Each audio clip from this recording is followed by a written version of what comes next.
Inumaayyuu waan si gammachiisuu danda'u yoon qabadheen jira ta'ee hiriyaa tokkoon qaba. Hiriyaan hiriyaa koo immoo waa'ee seeraa sirriitti keessa beeka. Kanaafuu dhimma keessiif ilaaluu danda'a. Mootummaa irratti mata banuufi lakki waan akkasii yeroo hundumaayyuu mootummaan akka injifatu bu'eetta bara. Kanaaf immoo maallaqa gaalleen qaba. Ofii kootiyyuu rakkoo baay'ee keessan jira akka dhuunfaatti. Karaa kan biraa abbaan koo mataa dhukkubbii bira. Dhugaan siin jedha yeroo ammaa kana rakkina baay'ee ulfaataan dabarsaa jira. Himata kana injifachuu dandeessa. Akka inni malaammaltummaa ta'e illee ragaa qabatamaa ta'etu jira. Hooggantoonni naannoo abbaa kee waliin ta'uudhaan abbaa kee irraa mattaa baay'ee fudhachaa jiru. Qaanii tokko malee dhimmichi dhimma ministeerota illee harkisuu danda'udha. Kanaafuu dhimmichi mana murtiin ga'een xumuru. Tole haa ta'u. Kun waan ati yaaddeedha barkoo Suuzaanaa. Waan ani yaadde akkasi. Gaaffiin qabu immoo maal seeti? Akkuma ati jette himannaa baneeyyuu haa jennu amma min argachuu danda'a. Dhuguman siin jedha natti himi. Mee kottu. Natti hin qoosin. Maal? Maal taate? Damma koo marqaa kanatti naaf bilchaachuu didee bara. Kottuu dhiisi malee dhiisi. Damma koo maal?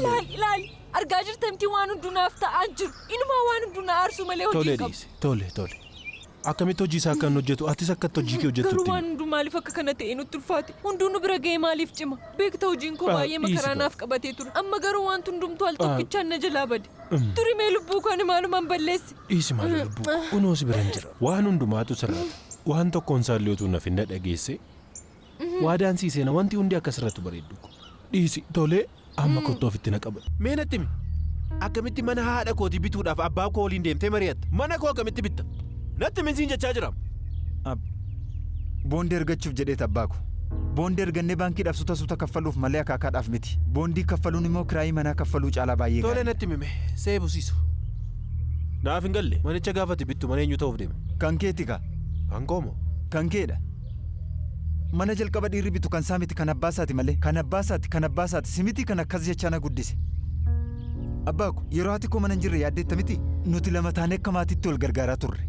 Mana sirreessuu, haxaa'uu, nyaata hojjechuu waliin hojjechaa turre. Waan hundumaayyuu ammallee akkasuma kabaja si dhabsiisaan jiru abbaa ko. Si gargaaruu yaalaa jira. Garuu gochii jecha caalaa sirriitti dubbata. Amma laalutuu namni taa'u as dhaabbannee ol lolaa jirra abbaa ko. Baay'ee na dhukkubsa kun. Hariiroo nanaaf si gidduu jiru dhumarratti akka keef akka kaakaa akka inni ta'u hin barbaadu.